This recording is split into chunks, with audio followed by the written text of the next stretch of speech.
హల్లెలూయా హల్లెలూయా. దేవునికి మహిమ కలుగును గాక. అలాగే చేరువచ్చిన మీ అందరూ కూడా ప్రభు పరిశుద్ధ నామములో అందరికి వందనాలండి. అందరికి వందనాలు. సమయంలో మనం కొద్దిసేపు దేవుని వాక్యం ధ్యానం చేసుకుందాం. మన పరిశుద్ధ గ్రంథం బైబిల్లో నుంచి లూకాసు సువార్త 10వ అధ్యాయము. లూకాసు సువార్త 10వ అధ్యాయము 38వ వచనం నుంచి కొన్ని మాటలు చదువుకుందాం. 10వ అధ్యాయం 38వ వచనం నుంచి. అంతటా వారు ప్రయాణమైపోవచ్చుండగా ఆయన ఒక గ్రామంలో ప్రవేశించెను. మార్త అను ఒక స్త్రీ ఆయనను తన ఇంట చేర్చుకొనెను. ఆమెకు మరియ అను సహోదరి ఉండెను. ఈమె యేసు పాదముల యొద్ద కూర్చుండి ఆయన బోధ వినుచుండెను. మార్త విస్తారమైన పని పెట్టుకొనుట చేత తొందరపడి ఆయన యొద్దకు వచ్చి, ప్రభువా, నేను ఒంటరిగా పని చేయుట నా సహోదరి నన్ను విడిచిపెట్టినందున నీకు చింత లేదా? నాకు సహాయం చేయమని ఆమెతో చెప్పమనెను. అందుకు ప్రభువు, మార్తా మార్తా, నీవు అనేకమైన పనులను గూర్చి విచారము కలిగి తొందరపడుచున్నావు, కానీ అవసరమైంది ఒకటే. మరియ ఉత్తమమైన దాన్ని ఏర్పరచుకొనెను, అది ఆమె యొద్ద నుండి తీసివేయబడదని ఆమెతో చెప్పాను. చాలా ప్రార్థన చేసుకుందాం, కళ్ళు మూసుకుందాం. దేవుడు ఈ రాత్రి కాలము మనతో మాట్లాడలాగా ప్రార్థన చేసుకుందాం. పరిశుద్ధుడా, ప్రేమమయుడా, జీవాధిపతి అయిన దేవా, జీవము కలిగిన దేవా, పరిశుద్ధుడా, మీ శ్రేష్టమైన ఘనమైన నామాన్ని బట్టి మీకు వందనాలు, స్తుతులు, స్తోత్రాలు, కృతజ్ఞతలు చెల్లించుకున్నాం ప్రభా.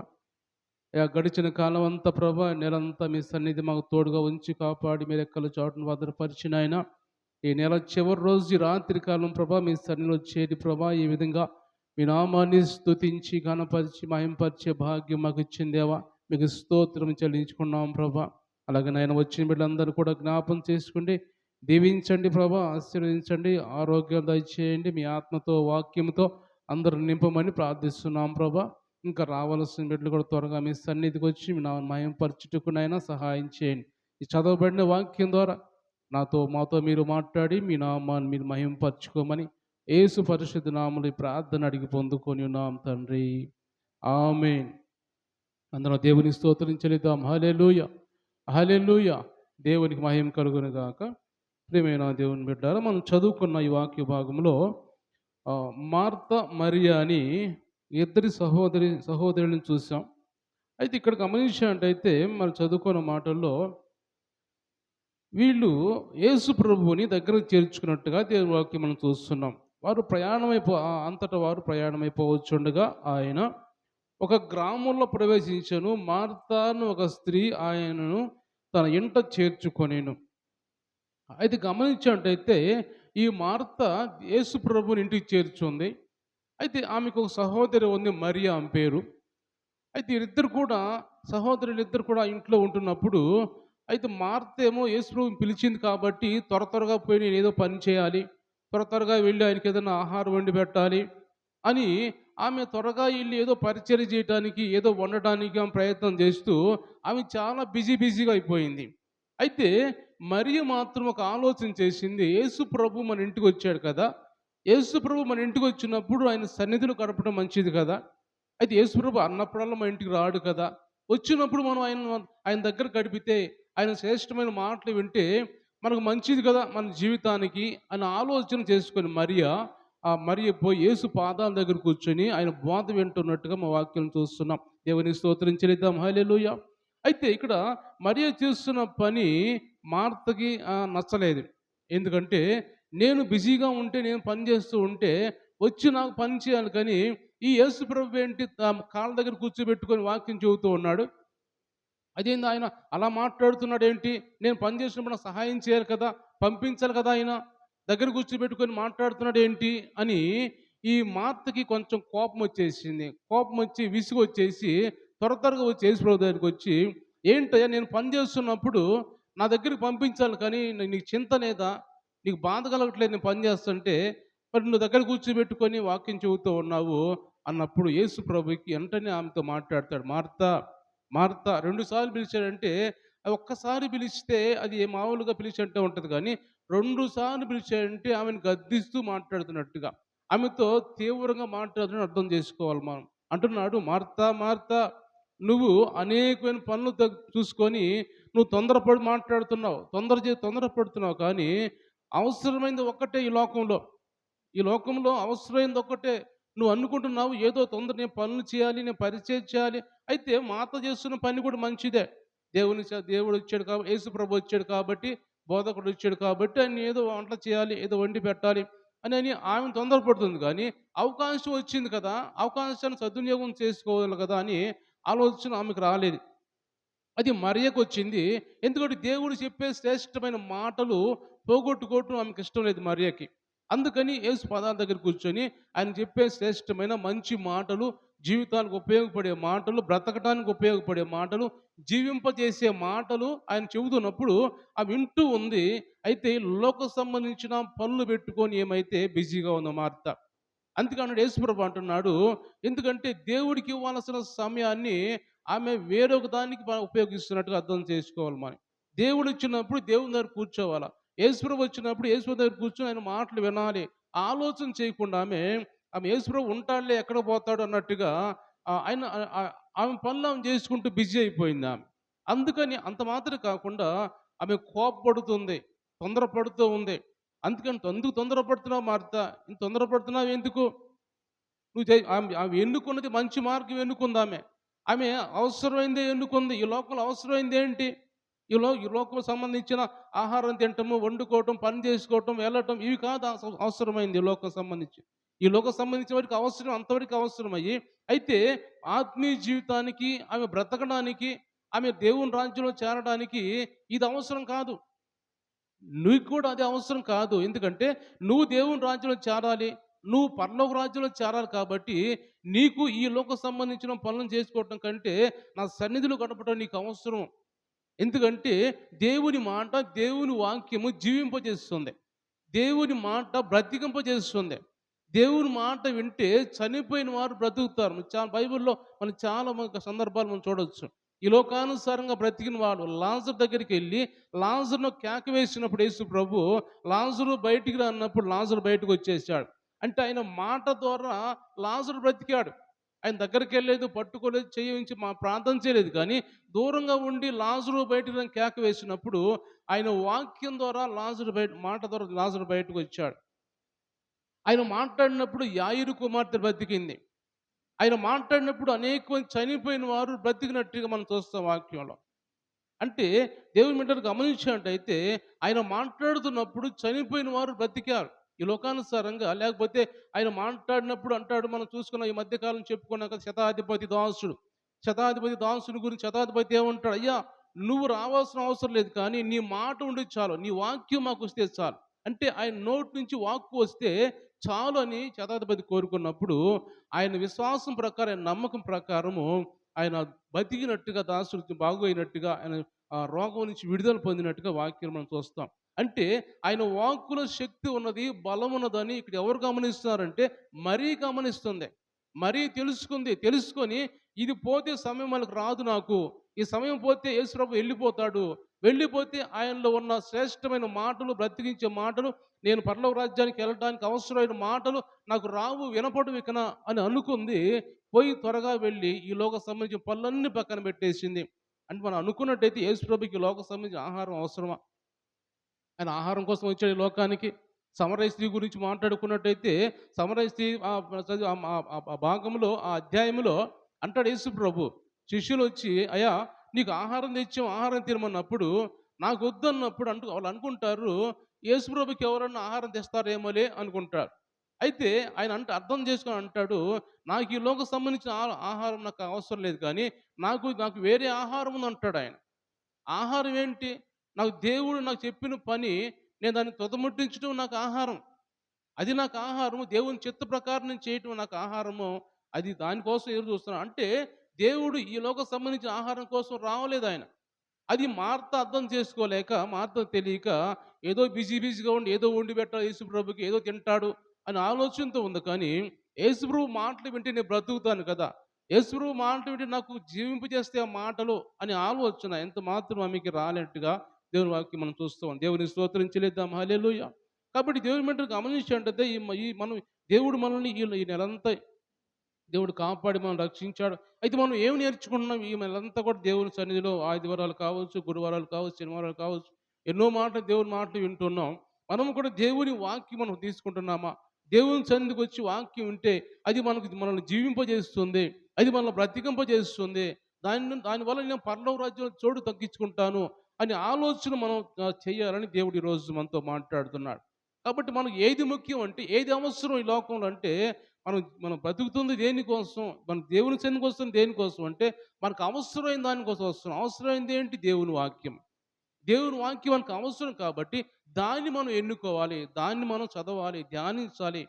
దావీదు అంటాడు, ఒక మాట మనం చూసినట్టయితే, దావీదు అంట రాత్రి కాలం ఆయన నిద్రపోతున్నప్పుడంట, ఆయనకి వచ్చి ఆయన వాక్యం ధ్యానిస్తున్నప్పుడు కీర్తన గ్రంథము 63వ కీర్తన 63వ కీర్తన 4, 5 వచనం చూసినట్టయితే దావీదు అంటాడు ఒక మాట, శ్రేష్టమైన మాట చదవండి ఒకసారి. 63వ కీర్తన 4, 5 చదవమ్మా. హ్మ్. హ్మ్. హ్మ్. హ్మ్. ఉచ్చరించు పెదవులతో నా నోరు నిన్ను గూర్చి గానము చేయుచున్న చాలు చాలు గమనించంటే దేవుని బిడ్డారు ఇక్కడ మనం చదువుకున్న మాటలో 4, 5 వచనాల్లో నా మనసు మీద నిన్ను జ్ఞాపకం చేసుకొని రాత్రి జాముల యందు నిన్ను ధ్యానిస్తున్నప్పుడు క్రొవ్వు మెదడు నాకు దొరికినట్లుగా నా ప్రాణము తృప్తి పొందుచున్నది. దేవుని స్తోత్రం చెల్లిద్దాం. హల్లెలూయా! దావీదు అంటున్నాడు రాత్రిపూట అంట దేవుని వాక్యం ఆయన ధ్యానిస్తున్నప్పుడు అంట, ఆయనకి మెళకువ వచ్చినప్పుడు దేవుని వాక్యం ధ్యానిస్తున్నప్పుడు అంట, ఆ వాక్యం ఎలా ఉందంటే క్రొవ్వు మెదడు తిన్నట్టుగా అంత తృప్తిగా, అంత ఉత్సాహంగా, అంత ఆరోగ్యకరంగా ఆయనకి దేవుని వాక్యం ఉన్నట్టుగా దేవుడు మాట్లాడుతున్నాడు. దేవుని స్తోత్రం చెల్లిద్దాం. హల్లెలూయా! కాబట్టి దేవుని వాక్యం అలాంటిది. దేవుని వాక్యం మనం ధ్యానిస్తే, దేవుని వాక్యం మనలో ఉంటే అది ఎలా ఉంటదంటే క్రొవ్వు మెదడు తిన్నట్టుగా అంత అంత అంత రుచిగా, అంత మంచిగా ఆ దేవుని వాక్యం ఉంటదని, అది మనల్ని బ్రతికిస్తుందని, అది మనల్ని జీవింపజేస్తుందని దేవుడు మాట్లాడుతున్నాడు. ఇంకా చాలా మాటలు మనం చూసినట్టయితే యెహెజ్కేలు కూడా అంటాడు, ఏమంటాడంటే దేవుని వాక్యం నేను భుజించినప్పుడు అది నా నోటికి తీపిగా మధురముగా ఉందంటాడు. అది నా నోటికి తీపిగా మధురంగా ఉంది. మధురమైన వాక్యం అది. అది తీపినిచ్చే వాక్యం అది. అంటే దేవుని వాక్యము బ్రతికించే వాక్యం. మనం చూసే దేవుని వాక్యంలో కీర్తన గ్రంథం మనం చూస్తే 119వ కీర్తన 119వ కీర్తన 50వ వచనం చదువుదాం. 119వ కీర్తన 50వ చరణం చదువుకుందాం. హ్మ్. నీ వాక్యము నన్ను బ్రతికించి ఉన్నది. నా బాధలలో ఇదే నాకు నెమ్మది కలిగించున్నది. దేవుని స్తోత్రం చెల్లిద్దాం. హల్లెలూయా! ఇక్కడ కీర్తనకారుడు మాట్లాడుతున్న మాటలు నాకు తెలిసి దావీదు రాసిన మాట అనుకుంటా. అయితే దావీదు ఎందుకు ఈ మాటలు మాట్లాడుతున్నాడు? ఏం మాట్లాడుతున్నాడంటే, నీ వాక్యము నన్ను బ్రతికించి ఉన్నది. నా బాధలో ఇదే నాకు నెమ్మది కలిగించున్నది. ఏమి నెమ్మది కలిగిస్తుంది? ఏది బ్రతికిస్తుందంటే, దేవుని వాక్యము బ్రతికిస్తుందంట. దేవుని వాక్యము బాధల్లో నుంచి నెమ్మది కలిగిస్తుందంట. ఎంత బాధల్లో ఉన్నా, ఎంత ఇబ్బందికర పరిస్థితిలో ఉన్నా కానీ దావీదు అంటున్నాడు, నాకు నెమ్మది కలిగిస్తుంది దేవుని వాక్యం చదివినప్పుడు. నా హృదయానికి ఒక సంతోషమైన తేలికపరుస్తుంది హృదయం నాకు అని. ఎందుకంటే దావీదు ఎన్ని కష్టాలు పడ్డాడో, ఎన్ని ఇబ్బంది పడ్డాడో, ఆ దావీదు కుమారుడు కావచ్చు, లేకపోతే సౌలు రాజు కావచ్చు, దావీదును తరుముతున్నప్పుడు ఎక్కడ అరణ్యంలో పారిపోవడం కావచ్చు, గుహల్లోకి వెళ్ళిపోవడం కావచ్చు, రకరకాల ఇబ్బందుల్లో ఉన్నప్పుడు, బాధల్లో ఉన్నప్పుడు ఆయన మాట్లాడుతున్న మాటలు, నేను ఎన్నో బాధలు పడుతున్నాను, ఎన్నో ఇబ్బందులు పడుతున్నాను కానీ అన్నాడు, అక్కడ అంటున్నాడు, నీ వాక్యం నన్ను బ్రతికించిందయ్యా. ఇంత శ్రమలు పడ్డా కానీ నేను బ్రతికున్నానంటే అది నీ వాక్యమే. ఇంతమంది వ్యతిరేకులు, ఎంతమంది శత్రువులు నాకు ఉన్నారంటే వాళ్ళ ముందు నేను బ్రతికున్నానంటే అది నీ వాక్యం వల్లనే. నేను నిన్ను బాధలున్నా కానీ, లేకపోతే గాఢాంధకారపు లోయలోనే సంచరించినా కానీ దేనికి నేను భయపడనని దావీదు అంటాడు 23వ కీర్తనలో. ఎందుకు ఇలా అంటాడంటే దేవుని వాక్యం ఆయనకు తోడుగా ఉంది కాబట్టి. ఇక 139వ కీర్తన మనం చూసినట్టయితే అక్కడ అంటాడు, దేవుని వాక్యం అంటాడు, నువ్వు అంటే ఆయన ఆకాశం పోతున్నా కానీ అక్కడ దేవుడు ఉన్నాడంట, ఆయన తోడు ఉన్నాడంట. సముద్ర దిగాంతంలో ఉన్నా కానీ దేవుడు అక్కడ తోడుగా ఉన్నాడంట. ఆయన ఎక్కడ ఏ పర్వతాల్లో ఏ ప్రాంతంలో ఉన్నా కానీ దేవుడు నాకు అక్కడ తోడుగా ఉన్నాడు. అంటే దేవుని వాక్యం నాకు తోడుగా ఉంది. మాట చదువుదాం ఒకసారి. 39 కీర్తన. ఉమ్, ఉమ్, ఉమ్.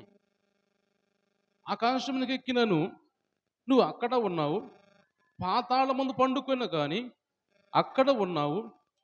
నువ్వు వేకు రెక్కలు కట్టుకొని సముద్ర దిగంతంలో నివసించినను అక్కడ నీ చెయ్యి నన్ను నడిపించును, నీ కుడి చెయ్యి నన్ను పట్టుకొనును. దేవుని స్తోత్రం చెల్లిదాం. హల్లెలూయా. ఆ దావీదు ఎంత గాఢంధకారపు లోయలో ఉన్నా కానీ, ఎంత ఇబ్బందిగా ఉన్న పరిస్థితుల్లో ఉన్నా కానీ, యుద్ధాల్లో ఉన్నా కానీ, లేదా శ్రమల్లో ఉన్నా కానీ అంటున్నాడు, నేను ఎక్కడ ఉంటే నువ్వు అక్కడ ఉన్నావయ్యా. నీ వాక్యం అక్కడ తోడుగా ఉంది. నువ్వు అక్కడ నన్ను పట్టుకున్నావు, నీ కుడి చేతిలో నన్ను పట్టుకున్నావు. అంటే దేవుని వాక్యము దావీదుకి ఎక్కడ పోయినా దేవుడు తోడుగా ఉంటున్నాడు. వాక్యం అంటే యేసు ప్రభు మనం చూసి చాలాసార్లు చదువుకున్న యోహాను సువార్త మొదటి అధ్యాయం మనం చదువుకున్నట్టయితే వాక్యం అంటే వాక్యం దేవుడై ఉన్నాడు, వాక్యం దేవుని యొద్ద ఉన్నది. ఆయన శరీరధారిగా ఈ లోకానికి దిగి వచ్చి ఆయన మనుష్య కుమారుడుగా ఇక్కడ ఈ లోకానికి దిగి వచ్చినట్టుగా దేవుని వాక్యం మనం చూస్తాం. అంటే దేవుని బిడ్డలకు గమనించినట్టయితే దేవుని వాక్యం అనేది బాధల్లో నెమ్మది కలిగిస్తుంది. దేవుని వాక్యం అనేది మనల్ని బ్రతికిస్తూ ఉంది. ఆధ్యాత్మిక బ్రతికి అంటే ఈ లోకానుసారంగా లాజరు బ్రతికాడు, ఈ లోకానుసారంగా యాయిరు కుమార్తె బ్రతికింది, ఈ లోకానుసారంగా ఇంకా చాలా మంది దేవుని సేవకులు పేతురు ద్వారా లేకపోతే చాలా మంది బ్రతికున్నారు, చనిపోయిన వాళ్ళు బ్రతికారు. అయితే ఆత్మీయంగా బ్రతకాలంటే దేవుడు మాట్లాడుతున్నాడు. యోహాను సువార్త 6వ అధ్యాయం మనం చూస్తే ఆత్మీయంగా మనం బ్రతికి దేవుని రాజ్యాన్ని సంపాదించుకోవాలంటే, దేవుని పరలోక రాజ్యం మనం చోటు దక్కించుకోవాలంటే యోహాను సువార్త 6వ అధ్యాయం మనం చూసినట్టయితే ఒక మాట రాయబడింది చూడండి అక్కడ. యోహాను సువార్త 6వ అధ్యాయం 49వ వచనం నుంచి చదువుకుందాం. ఉమ్, ఉమ్, ఉమ్, ఉమ్. జీవాహారము నేనే, మీ పితరులు అరణ్యములో మన్నాను తిన్న కూడా చనిపోయారు, దీన్ని తినివాడు చావకున్నట్లు పరలోకము నుండి దిగి వచ్చిన ఆహారం ఇదే. పరలోకం నుండి దిగి వచ్చిన జీవాహారము నేనే. ఎవడైనను ఈ ఆహారం భుజించితే వాడు ఎల్లప్పుడూ జీవించును, మరియు నేనిచ్చు ఆహారము లోకమునకు జీవము కొరకైన నా శరీరమే అని మీతో నిశ్చయముగా చెప్పుచున్నాను. దేవుని స్తోత్రం చెల్లిద్దాం. హల్లెలూయా. యేసుప్రభు అంటున్నాడు, అయితే ఈ లోక సంబంధించిన ఆహారము మీ పితరులకు నేనేమి ఇచ్చాను? అరణ్యములో ఐగుప్తు దేశం నుంచి వెళుతున్నప్పుడు ఆహారం లేనప్పుడు నేను వారికి మన్నా ఇచ్చాను. అయితే మన్నా తిన్నా కూడా చనిపోయారు వాళ్ళు. ఎందుకంటే అది ఆత్మీయ ఆహారం కాదు, వాళ్ళ అవసరం కోసం ఇచ్చిన ఆహారం నేను. అయితే నేనిచ్చే ఆహారము నన్ను భుజించిన వారు, నన్ను తిన్న వాళ్ళు నిత్యము జీవిస్తారు. అంటే ఎవడైనా ఈ ఆహారం భుజిస్తే వాడు ఎల్లప్పుడూ జీవిస్తాడు. ఎక్కడి నుంచి వచ్చిన ఆహారం? పరలోకం నుంచి దిగి వచ్చిన ఆహారం నేనే, జీవాహారాన్ని నేనే. కాబట్టి ఈ జీవాహారమే నన్ను మీరు భుజించితే మీరు ఎల్లప్పుడూ జీవిస్తూ ఉంటారు. దేవుని స్తోత్రం చెల్లిద్దాం. హల్లెలూయా. అంటే ఆ వాక్యం భుజించినప్పుడు మనము ఎల్లప్పుడు కూడా మనం జీవిస్తామని పరిశుద్ధాత్మ దేవుడు మనతో మాట్లాడుతున్నాడు. దేవుని స్తోత్రం చెల్లిద్దాం. హల్లెలూయా. కాబట్టి ఈరోజు మన అందరితో మాట్లాడుతున్న మాటలు ఏమిటంటే దేవుని బిడ్డారా, మనము దేవుని వాక్యం అనేది ఎన్నుకోవాలి. అది అవసరం మనకి లోకంలో, అది అవసరం మనకి. అంటే మరియ ఉత్తమమైన దాన్ని ఎన్నుకుంది. ఏమి ఎన్నుకుంది? వాక్యం ఎన్నుకుంది. దేవుని దగ్గర కూర్చొని దేవుని మాటలు వినడం ఎన్నుకుంది ఆమె. అది దేవుడు అంటున్నాడు, యేసుప్రభు అంటున్నాడు, అది ఆమె దగ్గర నుంచి తీసివేయబడదు అంటున్నాడు. అంటే ఆమె దగ్గర నుంచి ఎల్లప్పుడూ ఆమెకి అది అది నేను ఇచ్చాను ఆమెకి, కాబట్టి ఆమె దగ్గర నుంచి తీసుకోలేరు దాన్ని. అంటే దేవుని దగ్గర మనం కూర్చొని మనం దేవుని దగ్గర వాక్యం ధ్యానించాలి. మనకి ఇష్టపడితే మనం కూడా ఆయన దగ్గర ఉండాలి, ఆయన సన్నిధిలో కూర్చోవాలి, దేవుని వాక్యం వినాలి. ఎందుకంటే దేవుని వాక్యం మనం జీవింపజేస్తుంది, ఆయన మాట బ్రతికింపజేస్తుంది అని మనం ఆశపడినట్టయితే దేవుడు మనతో మాట్లాడుతూ ఇంకా ఇష్టపడుతూ ఉంటాడు. ఇంకా ఎక్కువగా మాట్లాడడానికి ఇష్టపడుతూ ఉంటాడు. దేవుని వాక్యం చూసినట్టయితే ఆ దేవుని వాక్యం గురించి యేసు ప్రభుకి సాతానికి సంభాషణ పడినప్పుడు మత్తయి సువార్త 4వ అధ్యాయంలో అక్కడ ఏముంటాడు చూడండి. దేవుని వాక్యము 4వ అధ్యాయంలో అందుకు ఆయన, మనుషుడు రొట్టె వల్ల మాత్రం కాదు కానీ దేవుని నోటి నుంచి వచ్చు ప్రతి మాట వలనను జీవించును అని రాయబడి ఉన్నదని. దేవుని స్తోత్రం చెల్లిద్దాం. హల్లెలూయా. మనుషుడు రొట్టె వల్ల మాత్రం కాదు. ఈ లోక దేవుడు అన్నట్టు, యేసుప్రభు అన్నట్టుగా ఈ మన్నాను తిన్నవారు చనిపోయారు. అంటే మన్నా కూడా ఈ లోకం సంబంధించిన ఆహారమే. రొట్టె కూడా ఈ లోకం సంబంధించిన ఆహారమే కాబట్టి మనుషుడు రొట్టె వలన మాత్రం కాదు. రొట్టె తింటే జీవిస్తాడు అనుకుంటున్నారు. కాదు కాదు. రొట్టె తిన్నవాడు చనిపోతాడు. చనిపోతాడు కానీ నిత్య జీవం ఎల్లలేడు. దేవుని నోటి నుంచి వచ్చే ప్రతి మాట వలన మనిషి జీవిస్తాడు. ఆ మాట వింటే, ఆ మాట హృదయంలో తీసుకుంటే ఈ లోకంలో చనిపోయిన శారీరకంగా చనిపోయిన గానీ ఆత్మీయంగా దేవుని రాజ్యంలో చోటు దక్కించుకుంటారు అని యేసుప్రభు ఇక్కడ మాట్లాడుతున్నట్టు దేవుని వాక్యం చూస్తూ ఉన్నాం. కాబట్టి దేవుని బిడ్డలు గమనించినట్టయితే యేసుప్రభు ఈరోజు దేవుడు మనతో మాట్లాడుతున్న మాటలు మీకు అవసరమైంది ఏంది? మరీకి ఏదైతే అవసరమైందో అది ఎన్నుకుందామే. ఆలోచన చేసింది. ఇక్కడ నేను కూడా మార్త వలె పని చేస్తే, నేను కూడా ఆ పనిలో మునిగిపోతే ఈ వాక్యం కోల్పోతాను నేను. కాకపోతే నేను దేవుడిచ్చే మంచి ఆత్మీయ ఆహారాన్ని కోల్పోతాననుకోని, ఈ లోక సంబంధించిన ఆహారం పక్కన పెట్టింది. ఆత్మీయ ఆహారం కోసం దేవుని దగ్గర కూర్చుంది. కాబట్టి ఈరోజు ఆత్మీయ ఆహారమైన వాక్యాన్ని మనం భుజించే వారిగా ఉండాలి. కాబట్టి ఆ ఆహారం కోసం మనము ప్రాకులాడాలి కానీ, వెళ్ళాలి కానీ, మనం ఈ లోక సంబంధించిన ఆహారం కోసం మనం చూడకూడదని పరిశుద్ధ ఆత్మ దేవుడు ఈరోజు అందరితో మాట్లాడుతున్న చూస్తాం. అయితే దేవుని బిడ్డలు గమనించినట్టయితే ఇంకా వాక్యాలు మనం చూసినట్టు దేవుని వాక్యం అనేది మనల్ని యెహెజ్కేలు గ్రంథము మనం గమనించైతే అక్కడ వాక్యం చూసినట్టయితే 37వ అధ్యాయంలో ఈ మధ్యకాలం మనం చెప్పుకున్న మాటలు కూడా 37వ అధ్యాయం యెహెజ్కేలు గ్రంథంలో దేవుని వాక్యం అనేది ఎండిపోయిన ఎముకలను మాత్రం బ్రతికించినట్టుగా దేవుని వాక్యం మనం చూస్తాం. 37వ అధ్యాయం 7వ వచనం చదువుదామా? 37:7 ఆయన వారికి ఇచ్చిన ఆజ్ఞ ప్రకారము ఆయన నాకు ఇచ్చిన ఆజ్ఞ ప్రకారం నేను ప్రవశించుండగా గడగడమను ధ్వని ఒకటి పుట్టెను. అప్పుడు ఎముకలు ఒకదానితో ఒకటి కలుసుకొనెను. నేను చూచుండగా నరములను మాంసము వాటి మీదకి వచ్చాను. వాటిపైన చర్మము కప్పాను. చాలు చాలు. దేవుని స్తోత్రం చెల్లిద్దాం. హల్లెలూయా. ఇక్కడ యెహెజ్కేలు ప్రవక్త అంటున్నాడు, దేవుడు ఇచ్చిన మాట ప్రకారము, దేవుని ఆజ్ఞ ప్రకారము నేను మాట్లాడినప్పుడు ఎండిపోయిన ఎముకలు మా బతికినాయి. అంటే దేవుని వాక్యం మాట్లాడుతున్నప్పుడు, దేవుని వాక్యం బయలు వెళ్తున్నప్పుడు ఎండిపోయిన ఎముకలు కూడా గడగడమని శబ్దం వచ్చి అవి కూడా కలుసుకున్నాయి. వాటికి జీవం వచ్చింది. అవి బ్రతికిని లెక్కలేని సైన్యంగా లేచి నిలబడినట్టుగా దేవుని వాక్యం మనం చూస్తున్నాం. అంటే ఎండిపోయిన ఎముకలు అంటే ఎండిపోయిన బ్రతుకులు, ఎండిపోయిన జీవితాలు. లేకపోతే ఈ లోకానుసారంగా ఇంకా మనం రక్షణ పొందకుండా లోక సంబంధించిన మనుషులుగానే ఉన్నట్టయితే, లేకపోతే సాతాను బంధకాలు కొనసాగుతున్నట్టయితే, ఈ లోక సంబంధించిన ఆలోచనతో క్రియలతో మనం అలాగే జీవిస్తూ ఉన్నట్టయితే మనం ఎండిపోయిన మనుషుల్లాగే ఉన్నాం. ఎండిపోయిన బ్రతుకుల్లాగే ఉన్నాయి. అందుకే అంటున్నాడు, అలాంటి బ్రతుకులు బాగుపడాలంటే దేవుని వాక్యం అనేది మీలోకి రావాలి. దేవుని వాక్యం మనలోకి రావాలి. అప్పుడే మనం ఎండిపోయిన ఎముకలు లాంటి మన జీవితాలు. ఇక్కడ రాసింది కూడా ఎందుకు రాశాడు? ఇప్పుడు దేవుడు ఎందుకు రాశాడు ఇక్కడ అంటే, ఇజ్రాయెల్ ప్రజలంట ఎండిపోయిన మనుషుల్లాగా ఉండరంట. వాళ్ళ జీవితాలు ఎండిపోయినాయి. అందుకు వాళ్ళు అనుకున్నారు, మన జీవితం అయిపోయింది కదా, మనం నశించిపోయాం కదా, మరి ఇంకెవరు మనం పట్టించుకోరేమలే, దేవుడు మనం పట్టించుకోరు అనుకుంటున్నారు వాళ్ళు. అందుకే అంటున్నాడు, దేవుడు వాళ్ళతో మాట్లాడుతూ అంటున్నాడు, మీరు బాధపడొద్దు, నేను బ్రతికిస్తాను. మీరు సమాధుల్లో ఉన్నారు ఇప్పుడు, అలాంటి సమాధులు నేను బయట తీసుకొస్తాను నేను. మీరు అనుకున్న ఎండిపోయిన ఎముకలు అనుకుంటున్నారు, మమ్మల్ని పట్టించుకోవాలనుకుంటున్నారు, ఎవరికి అనుకుంటున్నారు. కానీ లేదు లేదు, నేను మిమ్మల్ని పట్టించుకొని మిమ్మల్ని బయటికి తీసుకొచ్చి సమాధిలో నుంచి మిమ్మల్ని మంచి దేశంలో, శ్రేష్టమైన దేశంలో మళ్ళీ ఉంచుతాను నేను అని యేసు ప్రభు వాళ్ళ గురించి మాట్లాడుతున్నాడు. ఈరోజు ఎందుకు దేవుడు మాట్లాడుతున్నాడు అంటే, మనము కూడా ఒకవేళ ఎండిపోయిన ఎముకల వలె జీవము లేకుండా, దేవుని జీవం మనలో లేకుండా, దేవుని ఆత్మ మనలో లేకుండా, దేవుని వాక్యం మనలో లేకుండా మనం ఉంటే మనం కూడా ఎండిపోయిన ఎముకలతో సమానం దేవుడు మాట్లాడుతున్నాడు. కాబట్టి అలాగ మనం ఎవరైనా ఉంటే, ఇంకా మనలో ఇంకేదైనా లోపాలు ఉంటే అవన్నీ తీసివేసుకొని జీవం కలిగిన వారిగా, దేవుని జీవం మనలోకి వచ్చినట్టుగా, నలుదిక్కుల నుంచి జీవాత్మ వచ్చి వాళ్ళు ఎప్పుడైతే వాళ్ళు వచ్చిందో వాళ్ళు లెక్కలేని సైన్యంగా దిగ్గులు లేచి నిలబడి లెక్కలేని సైన్యంగా నిలబడ్డారు. వాళ్ళు అంటే జీవం కలిగిన వారు అయిపోయారు. కాబట్టి దేవుని జీవాత్మ మనలోకి రావాలి, దేవుని వాక్యం మనలోకి రావాలి. ఎప్పుడైతే అలా వస్తుందో అప్పుడు మనం కూడా దేవుని కొరకు సైన్యంగా నిలబడతాం. దేవుని కొరకు సైన్యంగా మనం ముందుకెళ్తూ ఉంటాం. కాబట్టి దేవుని కోసం మనం ఏదో రక్షణ పొందే, మారు మనసు పొందే చాలే కాదు, కానీ మనం ఇంక మనలో జీవం ఉందా, ఇంకా దేవుని ఆత్మతో నింపబడ్డామా? దేవుని ఆత్మ ఉంటే దేవుని సైనికులుగా మనం ఉంటాం.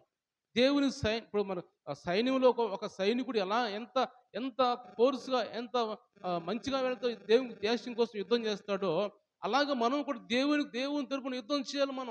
మనం ఒక యుద్ధంలో ఉన్నాం. దేవుని వాక్యం రాయబడుతుంది కదా. మనం పోరాటంలో ఉన్నాం. ఎఫెసీ రాసిన పత్రిక 6వ అధ్యాయంలో ఉంటది. అక్కడ రాయబడిన మాట ఏంటంటే, మనమంట ఎల్లప్పుడూ మనకు పోరాటమే ఉంటది. దురాత్మ శక్తులతో, ఆకాశ మండలంలోని దురాత్మ శక్తులతో ఎల్లప్పుడూ మనం పోరాడుతూ ఉంటాం. రక్షణ పొందిన తర్వాత పోరాటమే మనకి. ఏకుజామున నిద్రపోతున్నప్పుడు ఏకుజామున 4 గంటలప్పుడు ఒక పెద్ద సింహం అనేది, నేను ఒక పక్క రోడ్డుకెళ్ళా. ఒక పక్క రోడ్డుకెళ్ళినప్పుడు అక్కడి నుంచి దూరంగా చూస్తున్నప్పుడు ఒక పెద్ద సింహం ఒకటి ఆ నోటికి ఒక పెద్ద జంతువుని కరిపించుకొని తింటా కూర్చుందక్కడ. నేను ఎందుకో అలాగ పోయి చూసినప్పుడు చాలా దూరం ఉంది, నన్ను చూసింది అది గూడా. నేను చూసి నన్ను చూసింది. అయితే దాంతో నాకెందుకులే అని చెప్పి వదిలేద్దాం పక్కన వాడిని, మనకెందుకులే దాన్ని పట్టించుకోవద్దని చెప్పి నేను యువతల బజారుకొచ్చి యువతల కొంచెం దూరం యువతల వచ్చిన తర్వాత నన్ను గమనించింది అది. అక్కడ పట్టుకున్న దాన్ని వదిలిపెట్టేసి అక్కడి నుంచి వదిలిపెట్టేసి పరిగెత్తుకుంటూ వచ్చి నాకు అడ్డం పడింది. పరిగెత్తుకుంటూ వచ్చి నాకు అడ్డం పడి, అంటే సింహం పెద్ద సింహం అది. నన్ను పోనీయట్లేదు, కరవట్లేదు, మింగట్లేదు కానీ, నా దగ్గర రావట్లేదు కానీ, నేను చిన్న చిన్న దంట్లు పుల్లలు తీసుకొని అలా కొట్టబోతుంటే నేనేం చేయట్లేదు కానీ, అది పైకి రాకుండా నన్ను అడ్డుకుంటుందనమాట. అంటే నేను ముందుకెళ్ళకుండా, నా మార్గంలో నేను ముందుకెళ్ళకుండా అడ్డుకుంటుందది. అంటే గర్జిస్తుందనమాట. గర్జించిన సింహం అని దేవుని వాక్యం రాయబడింది కదా! ఆ సాతాను అనేవాడు నన్ను అడ్డుకుంటున్నాడు. ఎటువంటి నా దేవుని మార్గంలో ముందుకెళ్ళకుండా అడ్డుకుంటున్న పరిస్థితులనమాట.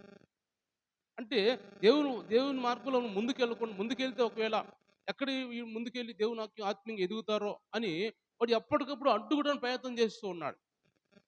కాబట్టి ఈరోజు దేవుడు మనతో మాట్లాడుతున్న మాటలు కూడా ఏమిటంటే, మనము కూడా వాడి బారిన పడకుండా మనం ఉండాలంటే, వాడితో ఎల్లప్పుడూ మనం పోరాటం చేస్తూనే ఉండాలి. ఆత్మీయ పోరాటం మనం చేస్తూ ఉండాలి.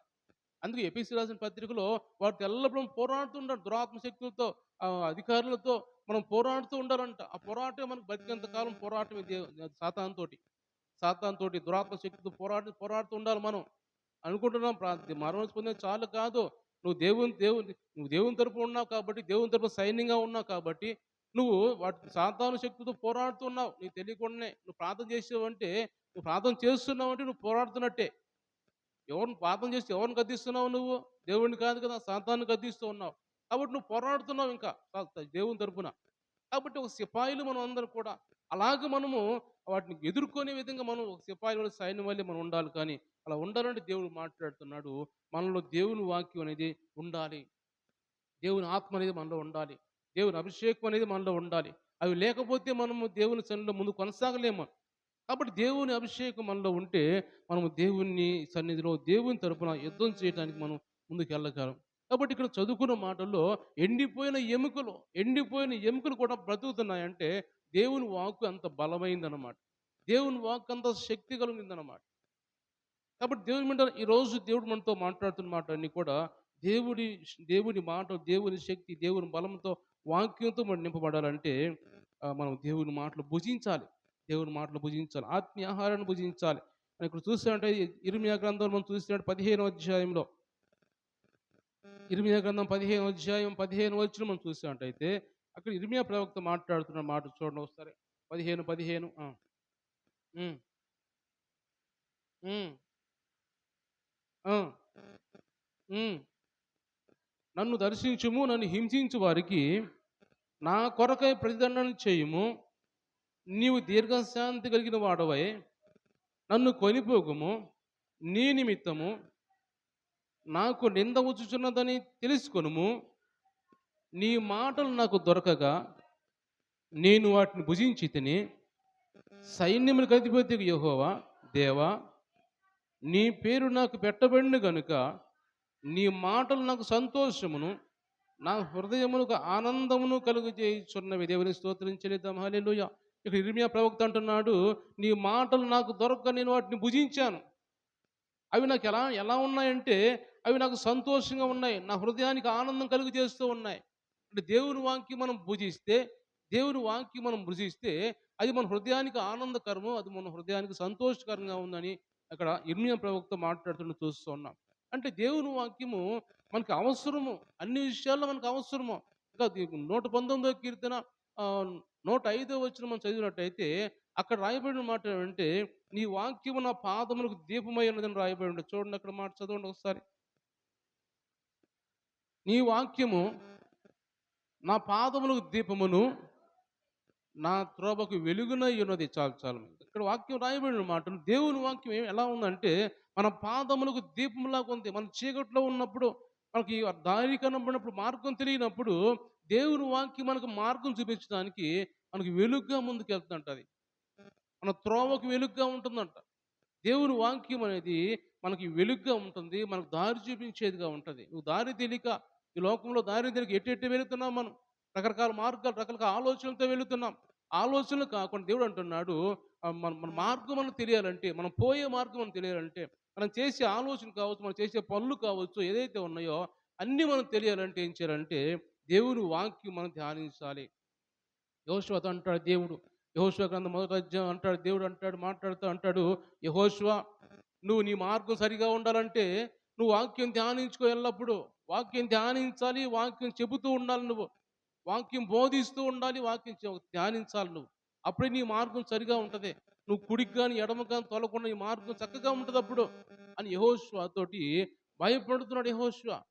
యెహోషువ ఎందుకంటే మోషే చనిపోయిన తర్వాత యెహోషువ అనుకుంటున్నాడు ఎలా చేయాలి, ఏం చేయాలి దిగులుతో విచారంగా ఉన్నాడు. మా నాయకుడు, మా యజమానుడు చనిపోయాడు కదా! ఏం చేయాలని యెహోషువ దిగులుతో ఉన్నప్పుడు యెహోషువ దేవుడు మాట్లాడతాడు. "నువ్వు భయపడొద్దు, జడియవద్దు. నేను చెప్పాను కదా! నువ్వు వాక్యం ధ్యానించుకో, వాక్యం బోధిస్తూ ఉండు. అప్పుడు నీకు ఏ భయం ఉండదు. నీ మార్గం చక్కగా ఉంటది" అని యెహోషువ తోటి దేవుడు మాట్లాడతాడు. కాబట్టి మన మార్గం చక్కగా ఉండాలంటే వాక్యం ధ్యానించుకోవాలి. వాక్యం మనలో ఉండాలి. దేవుని వాక్యం మనలో ఉండాలి. ఎందుకు ఇన్ని మాటలు చెప్పుకున్నామంటే ఈ మరియ దేవుని దగ్గర ఎందుకు కూర్చుంది? ఏ ఏ దేనికోసం కూర్చుందంటే అవసరమైంది ఒకటే దేవుని వాక్యము, దేవుని మాట వినాలి. దేవుని మాట ఏం జరిగిద్ది? దేవుని మాట బ్రతికిస్తుంది. దేవుని మాట పాదములకు దీపంగా ఉంటది. దేవుని మాట కాపుదలనిస్తది. కాబట్టి దేవుని వాక్యం అనేది ఎలాంటిదో సంతోషాన్నిచ్చిద్ది, ఆనందాన్నిచ్చిద్ది అని ఈ వాక్యాలన్నీ తెలుసుకున్న ఈ మరియ దేవుని దగ్గర కూర్చొని ఆ మాటలు వినటానికి మేము సిద్ధపడినట్టు దేవుని వాక్యం చూస్తూ ఉన్నాం. కాబట్టి ఇన్ని మాటలు ఈ బాధలొచ్చినప్పుడు నెమ్మదిచ్చే వాక్యం అది. కష్టములొచ్చినప్పుడు నెమ్మదిచ్చే వాక్యము. కాబట్టి వ్యాధులొచ్చినప్పుడు నెమ్మదిచ్చే వాక్యము. అలాంటి వాక్యము ఆమె ఎన్నుకుంది. ఎందుకంటే అది నాకు అవసరము. ఈరోజు దేవుడు మాట్లాడుతున్న మాట ఈ నెల చివరిలో దేవుడు మనతో మాట్లాడుతున్న మాట ఏంటంటే మనం కూడా అవసరమైంది ఒక్కటే దేవుని వాక్యము. ఈ లోక సంబంధించిన పనులు అన్ని చాలా ఉంటాయి కానీ దేవుడికి ఇచ్చే సమయాన్ని మనం భర్తీ చేయకూడదు. దేవుడికి ఇచ్చే సమయాన్ని దేవుడికి ఇవ్వాలి. పనికి ఇచ్చే సమయాన్ని పనికి ఇవ్వాలి. అంతేకాని దేవుని సన్నిధిని పోగొట్టుకుని పనికి సమయం ఇచ్చామంటే మనకు అవసరమైందా మనం పోగొట్టినట్టుగా ఉంటాం. అవసరమైంది పోగొట్టినట్టుగా ఉంటాం మనం. కాబట్టి దేవుడిచ్చిన మన అవకాశం ఇచ్చిన దాన్ని మనం సద్వినియోగం చేసుకోవాలి. ఆమె సద్వినియోగం చేసుకుంది మరియ. ఆమె సద్వినియోగం చేసుకుని ఆమె మంచిగా దేవుని సన్నిధిలో ముందుకెళ్ళినట్టుగా దేవుని వాక్యం మనం చూస్తూ ఉన్నాం. కాబట్టి దేవుని బిడ్డలు గమనించినట్టయితే మనం చూస్తే మనం ఇంకా చాలా విషయాలు దేవుని సన్నిధిలో మనం మాట్లాడుకోవచ్చు. ఒక మాట నేను చెప్పి మామూలుగా ముగించడానికి ప్రయత్నం చేస్తాను. దేవుని వాక్యం చూస్తున్నట్టయితే మోషే తోటి కూడా దేవుడు మాట్లాడినప్పుడు మోషే ఆ మాట వలన మోషే జీవిస్తాడు. ఎన్ని రోజులు జీవిస్తాడు? నిర్గమకాండము 34 అధ్యాయము 28వ వచనం చదువుకుందాం. నిర్గమకాండం హ్మ్. హ్మ్. హ్మ్. చదవమ్మా. హ్మ్. హ్మ్. ఆ! చాలు.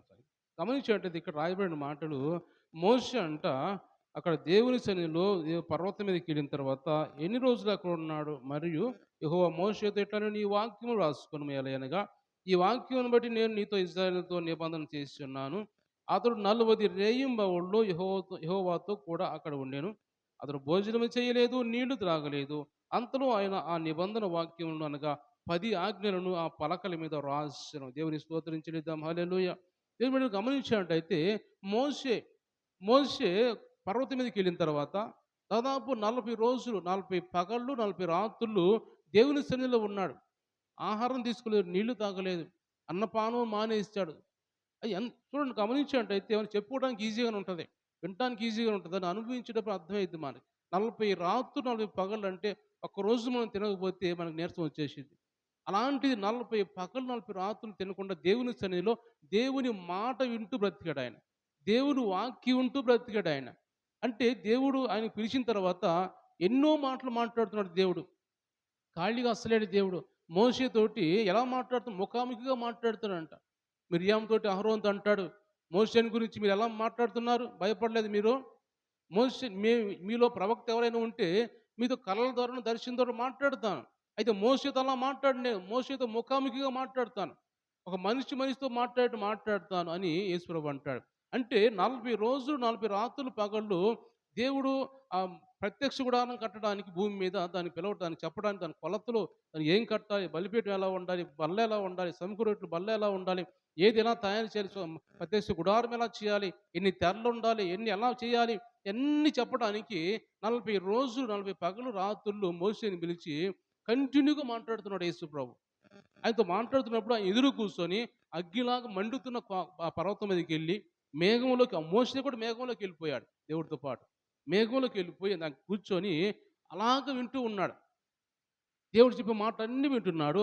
అయితే నేను ఎందుకు ఈ మాటలు చెబుతున్నానంటే 40 పగలు 40 రాత్రులు మోషే దేవుని మాట వలన బ్రతికాడు. దేవుని స్తోత్రించలేదాం హల్లెలూయా. దేవుడి నోటి నుంచి వచ్చే వాక్కు వలన బ్రతికాడు. ఇంకా గమనిస్తే ఆ కింద మనం చదువుకున్నట్టయితే అక్కడ ఏం రాయబడిందంటే అక్కడ మోషే దిగి వచ్చినప్పుడంట దేవుడిచ్చిన పలకలు పట్టుకొని వస్తున్నప్పుడు 2 పలకల్ని 10 ఆజ్ఞలు రాసిన పలకలు పట్టుకొని వస్తున్నప్పుడంట మోషే ముఖం ప్రకాశించిందంట. కిందున్న నాయకులు ఎవరైతే ఉన్నారో అహరోను కావచ్చు, ఇంకా ప్రధాన యాజకులు ఎవరైతే ఉన్నారో వాళ్ళంట మోషే ముఖం చూడడానికి భయపడ్డారంట. చూడలేకపోయారంట. అంతగా మోషే ముఖం ప్రకాశించిందంట. దేవుడి దగ్గర నుంచి వచ్చేటప్పుడు వాక్యం తీసుకొని వచ్చేటప్పుడు దేవుని మాటలు పట్టుకొని వచ్చేటప్పుడు లేకపోతే దేవుని సన్నిధిలో దేవుని మాటలు విన్నప్పుడు ఆ వాక్యం మోసం ఎలా చేసిందంటే ఇంకా అభిషేకం కలిగిన వాడినిగా, ఇంకా ఆత్మీయంగా ఎదిగే విధంగా, ఇంకా దేవుని వాక్యంతో నింపబడే విధంగా మోసం చేసింది. దేవుని స్తోత్రించలేద్దాం హల్లెలూయా. దేవుని వాక్యం మనం వినే కొద్దీ మనలో కూడా ఇంకా విశ్వాసం పెరగాలి. మనలో కూడా ఇంకా దేవుని వాక్యం నింపబడాలి. అప్పుడు మనలో దేవుని వెలుగు అనేది మనలోకి వచ్చింది. దేవుని వాక్యం మనలో ఉంటే దేవుని వెలుగు మనలో ఉంటది. కాబట్టి మోషే పలకలతో వస్తున్నాడు కదా, దేవుని వాక్యంతో వస్తున్నాడు కాబట్టి మోషే ముఖం కూడా ప్రకాశించినట్టుగా దేవుని వాక్యం చూస్తూ ఉన్నాం. అంటే దేవుని మాట వలన దేవుని వాక్కు వలన మనిషి బ్రతుకుతాడు. దేవుడు చెప్పిన మాటలు యేసుప్రభువు చెప్పిన మాట అదే, సాతానుతో ఉన్న మాట అదే. మనుషుడు రొట్టె వల్ల మాత్రం కాదు కానీ దేవుడు చెప్పే ప్రతి మాట వలన మనిషి బ్రతుకుతాడు అని మాట. అంటే ఈ లోకానుసారంగా దేవుడు మాట్లాడలేదు కానీ ఈ లోకానుసారంగా తినాలి, రొట్టె తినాలి, ఆహారం తినాలి. కానీ నిత్య జీవం కోసం మనకు వెళ్ళాలంటే, పరలోక రాజ్యం వెళ్ళాలంటే మనం ఈ లోకం సంబంధించిన ఆహారం పనిచేయదు. ఈ లోక ఆహారం తినాలి, అందరూ చనిపోతారు, అందరూ చనిపోతారు, ఎవరు బ్రతుకురు, మనందరం చనిపోతాం. కానీ మనం ఇంకా పరలోక రాజ్యం వెళ్ళాలంటే దేవుడు మాట ఆరోగ్యం యోహాను సువార్తలో రాయబడిన మాట ఏంటంటే నేను పరలోకం నుంచి దిగి వచ్చిన ఆహారం నేనే. కాబట్టి నన్ను భుజించిన వారు బతుకుతారు. వాళ్ళు ఎల్లప్పుడూ బ్రతుకుతారు అన్నాడు దేవుడు. ఎల్లప్పుడూ ఆయన ఎంతకాలం ఉంటాడో అంతకాలం మనం ఆయనతో ఉంటాం. కాబట్టి ఆ ఆహారం మనకు అవసరం. ఎందుకు ఈ మాట అన్నీ మాట్లాడుకున్నామంటే అక్కడ మరియ ఎన్నుకున్నది కూడా అందుకే. మరి ఎందుకు ఎన్నుకుంది ఆ వాక్యం అంటే ఇన్ని లాభాలున్నాయి. ఇన్ని లాభాలున్నాయి. ఇంత సంతోషం, ఆనందం లేకపోతే దేవుని వాక్యం వింటూ ఉంటే ముఖం ప్రకాశించిపోతాం మనం. ఆత్మీయంగా ఎదుగుతాం మనం. ఆ బాధలో నెమ్మదొస్తది. సంతోషం వచ్చిద్ది.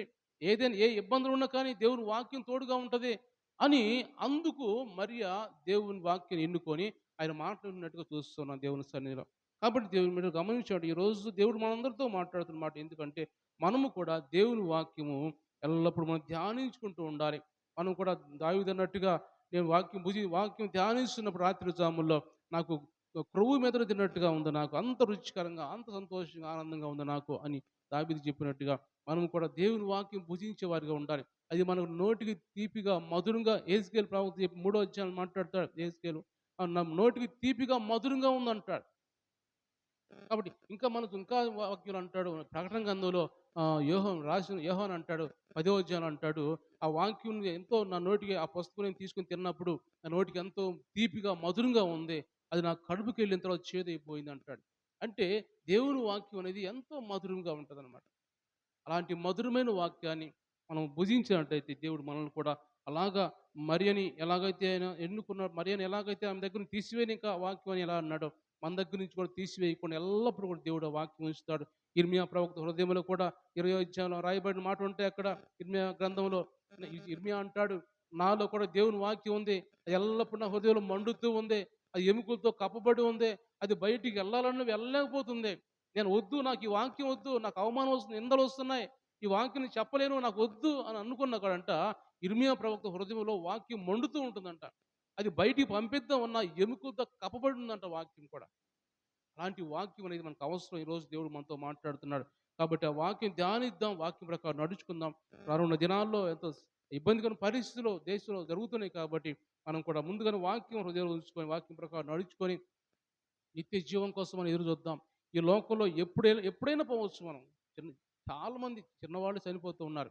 ఎప్పుడైనా పోవచ్చు. కాబట్టి మనం ముందుగానే ఇవన్నీ మనం నిత్య జీవం కోసం సిద్ధపాటు కలిగి ఉంటే, ఆ వాక్యంతో మనం దేవుని వాక్యం అనే జీవాహారాన్ని మనం భుజించినట్టయితే, ఆ జీవాహారంతోటి మనము ఎల్లప్పుడూ కూడా దేవుని సన్నిధిలో దేవునితో ఉంటామని దేవుడు మాట్లాడుతున్నాడు. దేవుడి మాట దీవించి ఆశీర్వదించుదాం. కళ్ళు మూసుకుందాం, ప్రార్థన చేసుకుందాం. దేవుడి చివరి రోజున, ఈ నెల చివరి రోజున, ఈ రాత్రి కాలం దేవుడు మనతో మాట్లాడిన మాటలు అవసరమైంది ఏంది నీకు ఈరోజు? నీకేది అవసరమో దేవుడు మాట్లాడుతున్నాడు.